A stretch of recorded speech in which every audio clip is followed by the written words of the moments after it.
नमस्कार दोस्तों।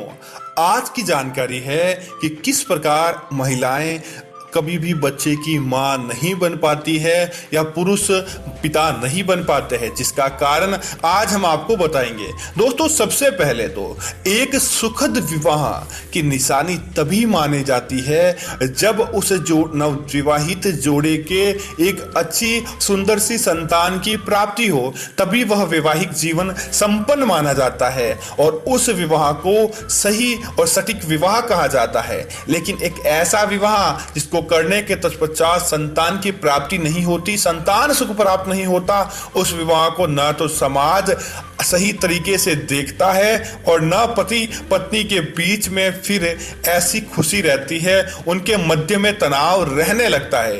एक अच्छी संतान की प्राप्ति अच्छे विवाह की निशानी मानी जाती है और अच्छे परिवार की निशानी मानी जाती है।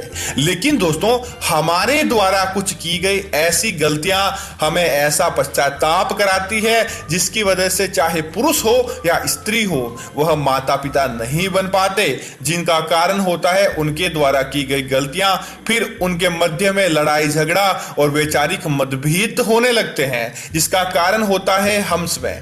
आज हम आपको बताने वाले हैं इस वीडियो के माध्यम से कि ऐसे व्यक्ति क्यों माता पिता नहीं बन पाते हैं, ऐसा कौन सा पाप है जो वह करते हैं जिनकी वजह से उनको अपने जीवन में ऐसा देखना पड़ता है। दोस्तों, सबसे पहला है किसी पुरुष या स्त्री के द्वारा नवजात शिशुओं को सताना। चाहे दोस्तों आप जब छोटी अवस्था में थे, पिछले जन्म में या इस समय भी, अगर आपने किसी नवजात शिशु को सताया है या फिर आपने किसी पशु के बच्चे को मारा है, तो आप कभी भी संतान सुख नहीं देख पाते हैं और आपके साथ भी ऐसा ही होता है। इसलिए कभी भी किसी भी नवजात शिशु को अगर आपने सताया है तो उसका कारण होता है कि आपको संतान सुख प्राप्त नहीं हो पाता है।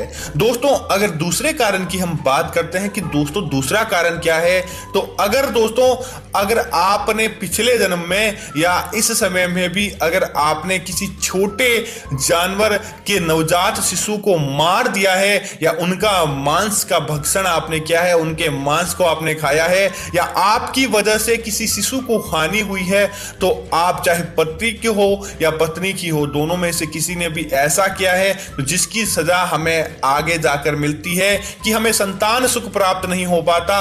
प्रभु स्वयं देख लेते हैं कि हमें ऐसा क्यों हुआ। दोस्तों, यह सारी चीजें गरुड़ पुराण के माध्यम से हमें बताई गई है कि ऐसा क्यों होता है।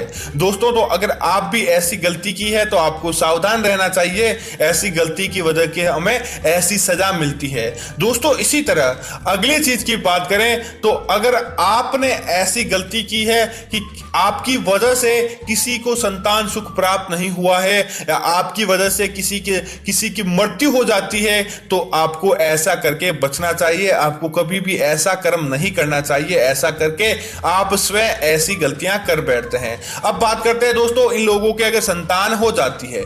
गरुड़ पुराण के अनुसार कई ऐसे दंपति होते हैं जिनमें अगर पत्नी या पति दोनों में से एक ने ऐसे कर्म किए लेकिन दूसरे के कर्म की वजह से उन्हें संतान प्राप्त हो जाती है, लेकिन आगे जाकर अगर पति ऐसा कर्म उसने पूर्व जन्म में या इस जन्म में किया है तो उसकी मृत्यु पहले हो जाती है, अर्थात तो संतान से वंचित हो जाते हैं। और यही देखा जाए तो महिला के साथ भी होता है कि वह भी कम समय में ही संतान से वंचित हो जाती है। तो दोस्तों, अब बात करते हैं कि संतान प्राप्ति अगर आप चाहते हैं और अगर आपने भी ऐसे कर्म किए और उनसे बचना चाहते हैं तो शास्त्रों में कुछ ऐसे उपाय बताए गए हैं जिनको करके आप संतान सुख प्राप्त कर सकते हैं।